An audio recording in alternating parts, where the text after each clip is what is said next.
stardust, so shine. Peace and blessings, family, and welcome to Labors of Love podcast. We are here to inspire, uplift, and enlighten. Each episode, we will be hearing from Black midwives, doulas, and other traditional childbirth supporters who have dedicated their lives to being of service to Black mothers and families in all aspects of the motherhood journey. This evening, I have the privilege of speaking with Christa Sims. Christa is a certified doula working to empower and educate families during their birth and pregnancy experience. Thank you for joining us this evening. Welcome. Welcome, welcome, welcome. Thank you all for joining us this evening for Labors of Love podcast. I have the privilege of speaking with Christa Sims. How are you this evening? I'm good. How are you? Well, we're going to just jump right into the conversation.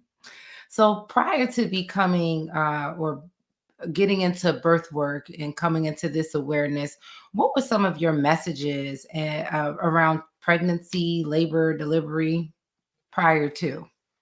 I mean, just kind of like it was always just like you go to the hospital and you listen to your doctor and you have your baby. And just kind of like that was like the message that I received, and that's what I had when I had my son. Just kind of like that's what you do, and you don't question your providers. You kind of keep your questions to a minimum if you have any, and you just will do what they say because we trust them, and we still should trust our doctors, but I think that it's best to question everything that you don't understand. Yeah, no, definitely a good point. Were there anything that you came in contact with prior to becoming a mom yourself as far as No, information? not really. I mean, I had my son when I was 18, so I kind of like I learned about pregnancy while I was pregnant. So it definitely wasn't like something that I knew a lot about, like the whole pregnancy experience. My mom used to actually, they called her a labor coach. So she used to help like young single mothers um, through labor. So I did kind of know a little bit about it, I guess, just because like she would tell us, and they would stay at our house like close to their due dates. So then my mom would actually, they would always go into labor when they were at our house. It was like the Wow. craziest thing. So my mom was always like leaving in the middle of the night with these women and coaching them through their labors. So I mean, and she would tell us about it. So like I think that was like my first like big exposure to like birth work really. Okay. So it was definitely like my mom was like they were always like we want her as our labor coach because they always would hear such good things about her. So Yes. Okay, so that's beautiful. So just that connection alone and even in the peripheral of seeing pregnant people, right? Like, right. even at a young age, I know, it might not register, but just to be in that space. And that's phenomenal that it sounds like your mom just had that energy about her that people wanted her in the space when they Right. were giving birth. So that's amazing. So at what point did you come to the realization of, this feels like something for me? Definitely like when I was in school, because I'm a certified medical assistant, I really enjoyed like the pregnancy aspect and like the OB aspect of like the medical side of it. And it was like very like interesting to me. And I was always like, if I get a job, I want to work in an OBGYN office. And it took me a while, but I did get there, and that's where I work full time now as a medical assistant. So like I see a lot there. And then I was presented the opportunity for training by the one doctor, Dr. Cherie Livingston, and she paid for a few, I think it was 26 women to get covered as or to be trained as doulas. And um, so that was like a huge thing for me because I really have always wanted to be a doula after like being like in like the birth world. And definitely like I was, as soon as she asked me, I said absolutely, like absolutely. And like there's no other rush that you get than like from being at a birth. Wow. So, and like just like supporting someone through like it could be the hardest day of their life, you never know. And it's definitely like a very special day for them. So it's definitely like a huge rush to be there and to be able to like support someone and like a day that they'll never forget and a day that I'll never forget. So Wow, that is yeah. amazing, and just kind of how all of those things, fall into place. It seems like there's just a synergy about, just the exposure, and then coming into this opportunity, and for someone, like you mentioned, to be able to bring people in to this information, and to support 26, birth workers, that makes a significant impact on the community. So It now, definitely having does. this understanding, is there any kind of contrast to what your experience was as a first time mom, uh, as opposed to the information that you now have about this whole birthing process? Oh my gosh, I would have done everything different. Everything different. Like I basically just went there and did what they said and had my baby. And like it wasn't a bad experience. It definitely was an experience that like knowing what I know now, I would have done everything different like throughout the pregnancy and also throughout the birth just because I feel like I could have done it unmedicated, but I was uneducated. So Okay. like it was like I if I would have had someone that gave me that support, like a doula who can give me the comfort measures and coach me through it and tell me I can do it. And I mean, I know if I would have gone unmedicated, like I had, I think 5 people, it's like my mom, my sister, my cousin, my son's dad, and his mom, and my dad was in that other room. Like I could have done it without an epidural, but I just think that I was just so uneducated was my biggest Mhm. thing that I just didn't know how to advocate for myself either. Yes. So definitely like I'm in this position where now I can help someone else like that's in that position that if they don't know, then I can help educate them to be like, you can do this unmedicated. And especially like I do home births with I assist my clients in home births and those are like the midwife does not have an epidural in her pocket. Like we got to get through this. Like the end, like the pain ends when the baby comes. Like Yeah. there's no like medication that you can take the edge off. Like there's comfort measures that we can do and um get in like the pool and stuff like that, but there's no we're not in a hospital. We're at home and we're gonna just to get through it really. So Yes, yes. Wow, and just like you said, oh my gosh, educated, you were educated, so you got medicated, like, that should be like a bumper sticker or something. I feel like because I absolutely agree with you just as far as that education piece is empowering to know hmm what your body is doing, to know the different phases, to know that there is an other side to, you know, right, these feelings, like there's purpose to the pain. And if you right. kind of understand that, then it's approached differently. At least that was my experience. That it wasn't. I knew that, like you said, if you get through it, baby's here. So like Right. all of the contractions and all of that will cease. But just having that understanding of what your body's doing and what stage you're in, and I found that education is empowering. So, what are some of the things that you walk with clients through as far as in preparation to childbirth? So normally what I like to do is just like normally like a meet and greet of them deciding like, do you want me to be your doula? And Mhm. then after they make that decision, I give them some time to make that decision. We'll sit down and we'll do a birth planning session. And I normally will like email them my birth plan. And then I'm like, generate all your questions based off of what is on here. And then we kind of will meet up again and then we'll fill it out. And that's our plan. But nothing ever goes as planned, but that's our plan. Gotcha. And then after that like I kind of just like walk through with them like as to like educational stuff. We just go over like the stages of labor, what to expect, how you want your pregnancy to go based off of like what you're doing in your pregnancy and how you kind of like how you feel really because I mean some people like they have really hard pregnancies and they don't want to be active and stuff and that's fine because our bodies are going to do what they're going to do. Mhm. And then I also like to do like towards the end of pregnancy, a check-in with them. And then I'll do a lot of hands-on stuff based off of like what I would be doing for them during labor. Like I do a lot of like hip squeezes. I love doing massage. I use a rebozo. And we do a lot of some of the mothers will want to do like meditation and stuff like that.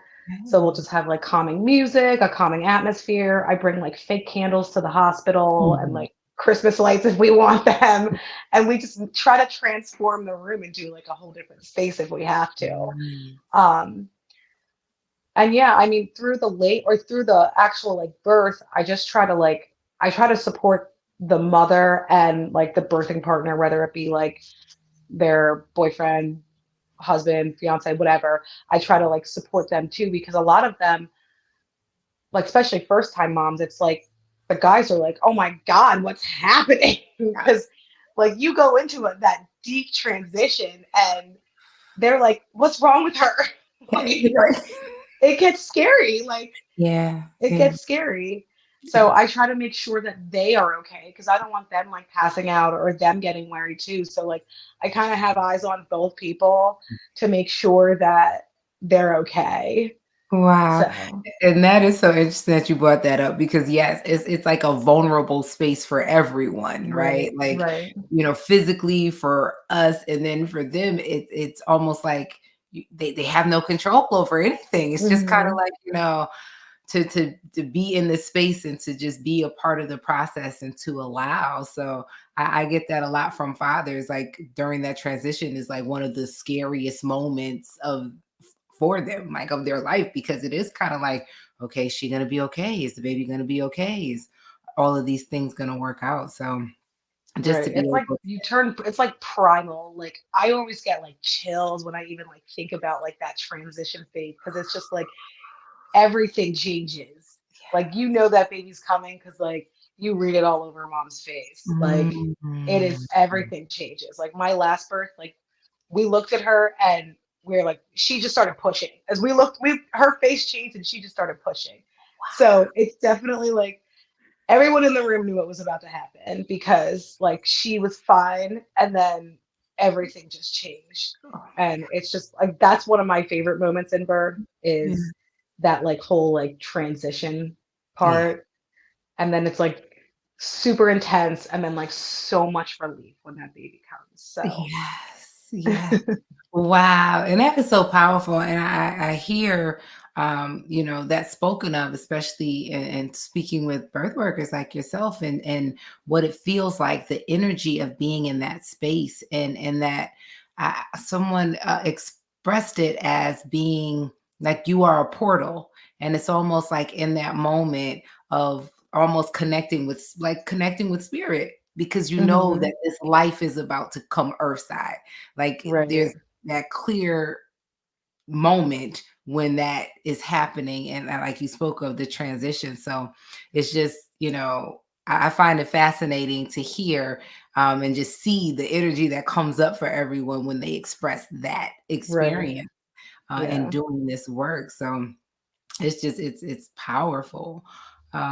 Were there anything within the you mentioned that there was a doula training that you experienced with a specific midwife.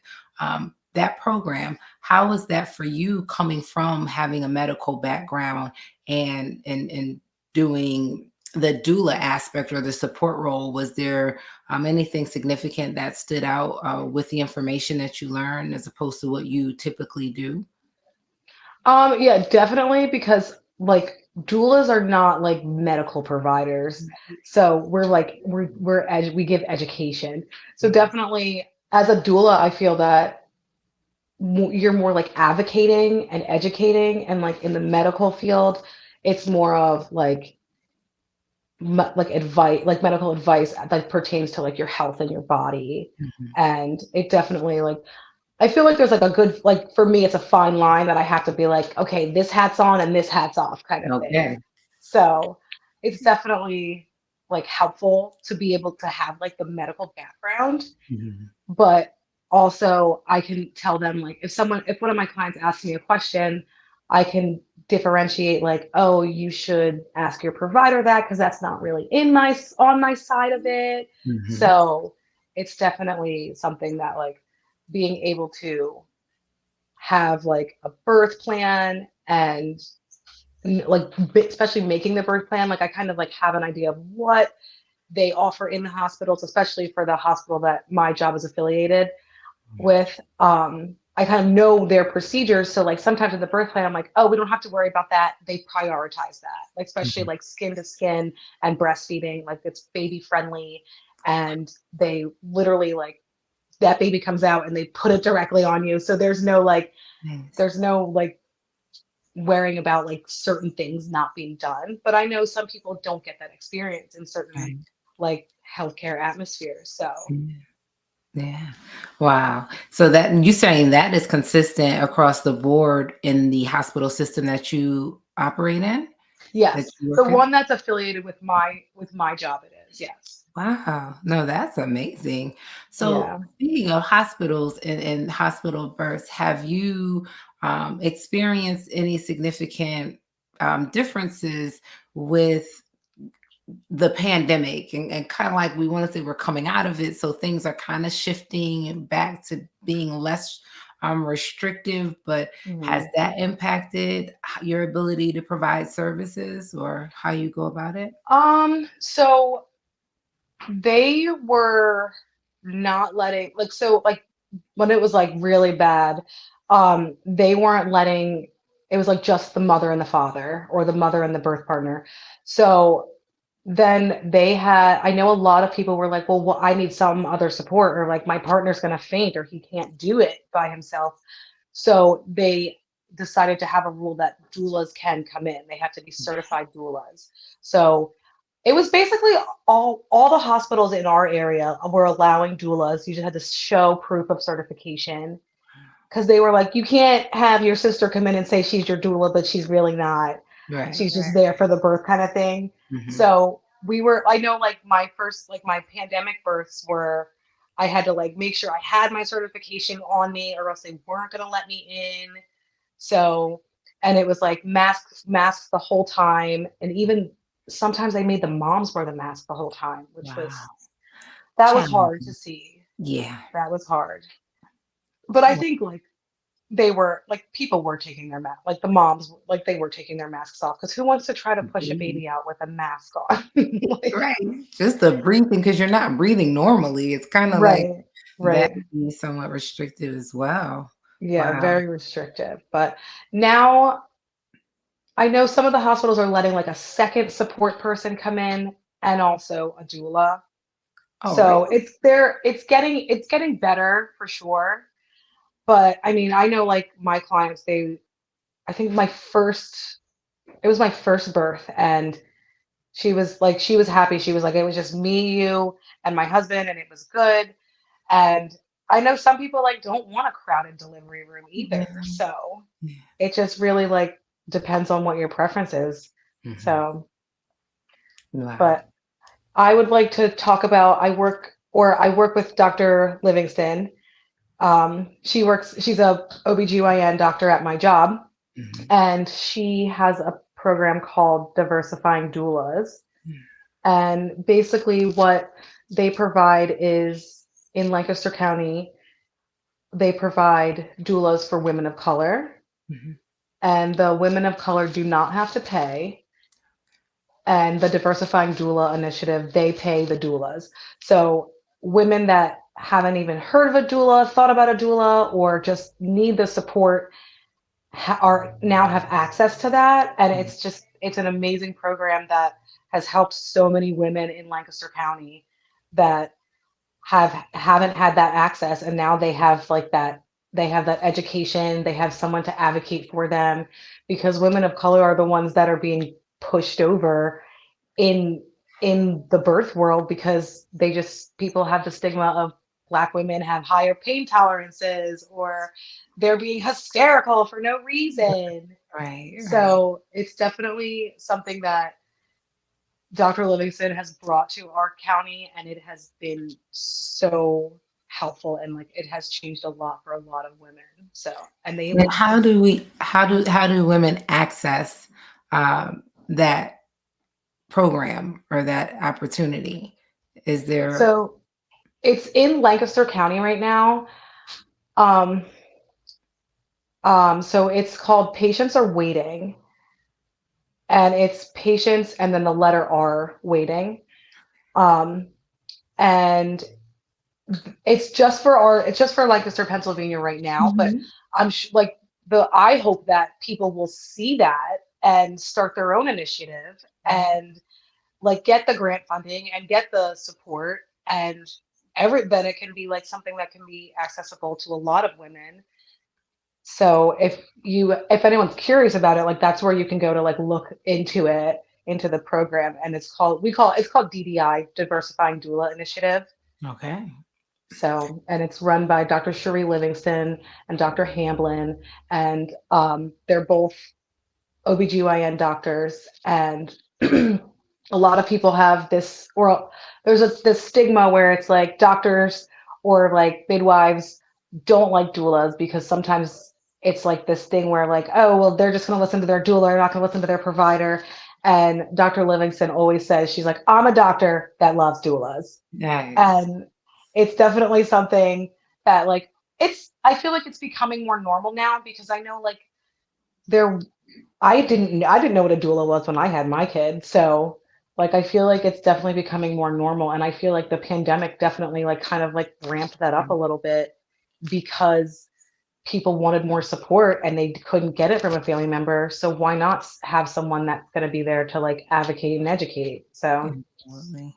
Absolutely. And I think that's a great point that you made as far as doulas are and doctors are, everyone plays various roles. And even with your clarification around what a doula does as opposed to a medical professional, like it truly is a support person. Like I think of it like the doula tends to the needs of the mother as far as her level of comfort and, like you said, the mhm. education, whereas the midwives and the OBs, they're specific to the medical side of it and making sure that mommy and baby's vitals are what they need to be and everybody's, safe and the process is moving along smoothly. So it's very, very much it's so important that that message is clear, that Mhm. it's a space that we all cooperatively work together within, and that's how we move the needle on the disparities, especially within the maternal morbidity and those statistics that are alarming and haven't necessarily changed to the degree in which you would assume they should within the amount of time that we've been talking about this. Right. Because like you said, as far as like just Black women birthing and the idea of implicit bias, which is what you're talking about around, oh, their pain tolerance is higher, so they don't need as much medication, or, after they could be bleeding internally, but nobody's listening to them because it's like, Right. oh, you'll be okay. And when we see it happen to, celebrities like Serena Williams or Beyonce, eh, people like regular everyday people who are coming, to be cared for, it's like it can be daunting and it can be looked at more so from a place of fear. So I appreciate the work that you're doing, and I appreciate this initiative that you speak of, because it does allow for that sacredness to be brought back to the birth process and to feel supported and to feel, provided for. And like you were saying, I love how you are creating spaces even in the hospital setting that feel zen. You might put the lights up and the candles and just really creating this experience, and Mhm. supporting the mothers and feeling as comfortable as possible through this process. So I definitely want to make sure that we include the links of the program that you spoke about, because it's absolutely something that needs as much attention as possible, because we should have this everywhere. But I think it's a phenomenal program to make sure that mothers are supported. As far as from the services you provide, what are some of your, what would you coin as maybe your specialty of your area that you specifically, that just really speaks to you? I definitely would say like I feel like I shine like in labor, just kind of I just kind of I don't know, I feel like I really connect with like when someone's like feeling a contraction or just kind of like in their trying to get into their own like space and trying to get into like preparing themselves to birth. So my favorite part of it is like the hands-on and the talking someone through something and just like the one-on-one support is like really what like I feel like I thrive on is like that's my favorite part of it. And definitely like getting to know someone throughout their pregnancy because most of these people I've never met them until Right.